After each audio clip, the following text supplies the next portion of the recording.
Yes, Doc Carlo. May papakisuyo sana ako sa'yo.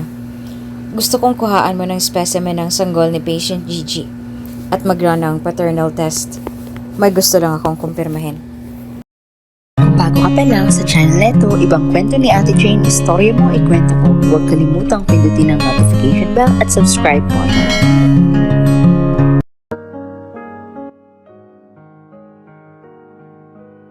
Ang ikawalong kabanata. Hindi na lamang pinansin pa ni Gigi ang mga sinabi ng babae. Umakto si Gigi na para bang walang narinig o kahit nakita man lang. Tara na, ayoko mag-aksaya ng oras sa mga walang kwentang bagay. Wika ni Gigi sa nurse assistant na nagtutulak sa kanyang wheelchair. Kahit na nahihirapan at nasasaktan si Gigi sa mga sinabi ni Bettina, ay pinanatili niyang pagiging kalmado at umakto na walang pake sa mga ito. Si Carlo naman ay hindi maiwasan na sundan ng tingin ang palayong si Gigi. Hindi mo unawaan ni Carlo ang nararamdaman na para bang naiinis at naaawa siya para sa dating asawa. Naiinis dahil nakahanap agad ng bago si Gigi matapos nilang mag-divorce at ang masaklap pa ay nagpabuntis pa ito. Ngunit naawa din si Carlo sa kalagayan ni Gigi dahil mag-isa lamang ito na itataguyod ang isinilang na sanggol at alam ni Carlo na magiging mahirap iyon para sa dating asawa. Lalo na at single mom pa ito. Hindi mawali ni Carlo kung bakit gano'n na lamang ang nararamdaman niya na concern sa dating asawa at anak nito. Pag-uwi ni Carlo at Bettina sa bahay, ganun pa din si Bettina. Tulad ng ipinakita sa ospital ay ganoon din sa kanilang bahay. Para bang nagbabalat kayo si Bettina na tuwing kaharap si Carlo na animoy mabuting ina sa kanyang supling at alagang-alaga ang sanggol. Sa tuwing kaharap si Carlo ay isang mabuting inang ipinapakita ni Bettina. Ngunit sa tuwing wala na ang lalaki ay para bang hindi niya anak kung ituring ang bata. "Honey, can you hold our baby first?" Pakisuyo ni Bettina kay Carlo. Ngunit tila ba hindi siya nadinig o kahit napansin man lang ng lalaki dahil tulala ito. "Honey, is there any problem?" Lakas na tanong ni Bettina kay Carlo na ngayon ay napabalik na sa sarili. "Wala, sige na, amin na muna si Baby Precious." Wika ni Carlo at kinuha ang sanggol. Iniabot naman ni Bettina ang bata kay Carlo at nagtungo sa kusina upang kumuha ng prutas. Napansin ni Bettina na para bang tulala parati si Carlo simula na makauwi sila na tila ba may malalim na iniisip. Ilang araw na din na nakauwi sila Bettina sa tahanan, pero may mga oras talaga na nahuhuli at nakikita niya ang asawa na tulala at para bang may iniisip na iba. "Honey, may problema ba? Lately parang laging ang lalim ng iniisip mo." Puna ni Bettina sa kanyang asawa na si Carlo. Kunot noon naman siyang tiningnan ni Carlo at nagsalita. "Wala, sino naman ang iisipin ko? Pagod lang siguro," sagot ni Carlo.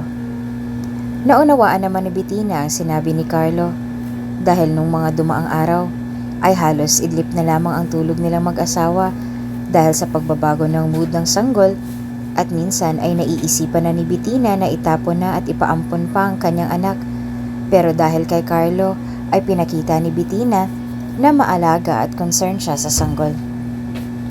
Isang gabi, habang mag-isa sa kusina ay naisip na naman ni Carlo ang sanggol na isinilang ng dati niyang asawa na si Gigi.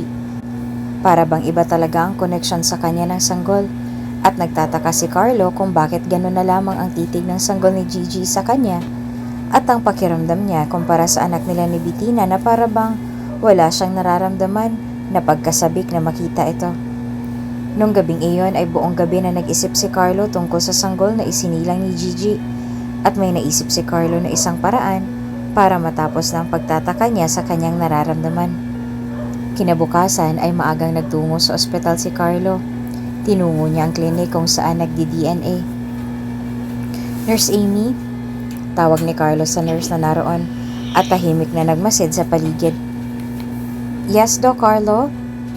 Baling ito sa kanya. "May papakisuyo sana ako sa'yo. Gusto kong kuhaan mo ng specimen ng sanggol ni patient Gigi at mag-run ng paternal test. May gusto lang akong kumpirmahin. And please sana walang makakaalam. Sa atin lang at wala ng iba. Wika ni Carlo sa nurse. Nauna po ba? Tanong ng nurse kay Carlo. Yes, paalis na kasi si patient Gigi at ang sanggol niya. Sagot ni Carlo at tumango na lamang ang nurse. Napangiti naman si Carlo at tila ba excited sa magiging resulta. Ngunit may halong kaba din sa kanyang dibdib na hindi niya mawari at maipaliwanag. Noong araw din kasi na yon ay meron ng doctor's order na maaari nang makalabas ng hospital si Gigi at ang sanggol nito. Kaya nagmamadali si Carlo na nagtungo sa ospital noong araw na yon. Hindi na nga ito nakapagpaalam pa sa kanyang asawang si Bettina dahil sa pagmamadali. Nag-iwan na lamang ng message si Carlo sa number ni Bettina at nakasaad na may emergency sa ospital na kailangan puntahan ni Carlo. Agad na nagtungo si Carlo sa ward ni Gigi at nag-rounds pa doon para i-check si Gigi dahil siya ang doktor na nagpaanak kay Gigi kahit na hindi naman siya ang doktor na may hawak sa babae. How are you, Gigi? Bungad na tanong ni Carlo kay Gigi na makapasok sa loob ng ward para i-check ang dating asawa bilang doktor. Pero sa puso ni Carlo ay gusto niya lamang makasigurado kung maayos na bang kalagayan ng dating asawa at sanggol na to. Bakit ka nandito? Hindi naman ikaw ang doktor ko. Isa pa, dapat hindi ka nandito. Dapat nandun ka kay Bettina at sa anak nyo. Sila dapat ang inaasikaso mo at hindi ako. May sarili akong doktor at iyon ang mag-aasikaso sa akin. Malamig na tanong ni Gigi kay Carlo at napakaraming salitang binitawan. Hindi mawari ni Gigi kung matutuwa ba siya o maiinis sa mga ipinapakita ni Carlo. Matutuwa dahil pakiramdam niya ay concern ito sa kanila ng kanilang anak at inis dahil pakiramdam niya ay pinaglalaroan lamang siya ng binata. Napasinghap naman si Carlo bago tuluyang sumagot. Ako nagpaanak sa'yo, so I have the right to check you kung maayos bang kalagayan mo. Sagot ni Carlo at napansin ang pagiging cold at malayo ni Gigi sa kanya kumpara nung huli sila mag-usap. I'm good. Okay na ba? Pwede ka nang umalis, maayos naman ako. At isa pa, sabi ni Dr. Salazar, makakalabas na daw kami. Segunda pa ni Gigi at ramdam ni Carlo ang pagiging malayo ni Gigi sa kanya. That's good news. Take your supplements every day, kahit na makauwi ka na sa bahay niyo. Don't forget to take care of yourself and take your medicines and vitamins. If ever may maramdaman kang masakit or kakaiba sa sarili mo, don't hesitate to have a checkup here in the hospital or contact your doctor. Si baby mo din, obserbahan mo siya kapag may nakita kang kakaiba or may napansin ka na hindi pang karaniwan ay dalhin mo agad siya sa ospital. Always check and be observant to yourself and to your baby. Huwag kang mahihiyang magtanong kay Dr. Salazar kasi yung kalusugan mo at ang baby mo ang top priority dito. Mahabang paalala ni Carlo kay Gigi, ngunit walang emotions na makikita sa mukha ng lalaki. Sa puso ni Gigi ay hindi niya maiwasang isipin na sana ay sinabi yun ni Carlo dahil concern talaga ito sa kanya at sa kanilang anak. At mahal sila ni Carlo na sana ay hindi iyon sinasabi ni Carlo dahil sa profession niya lamang. Hindi din maiwasang isipin ni Gigi na sana si Carlo ang nag-asikaso sa kanila ngayon. Ngunit ibang pamilya ang inaaruga nito at inaalagaan na talagang ikinasasakit ng puso ni Gigi. Ayaw man niyang mag-isip ng ganoon, ngunit hindi niya mapigilan na mainis at mainggit kay Bettina na imbes sila ang masaya ngayon ay hindi. Nagdurusa siya ngayon at mag-isang palalakihin ang kanilang anak at alam ni Gigi na isang malaking responsibilidad iyon. Naiinis si Gigi dahil ibang pamilya ang inaasikaso ni Carlo imbis na siya at ang anak nila.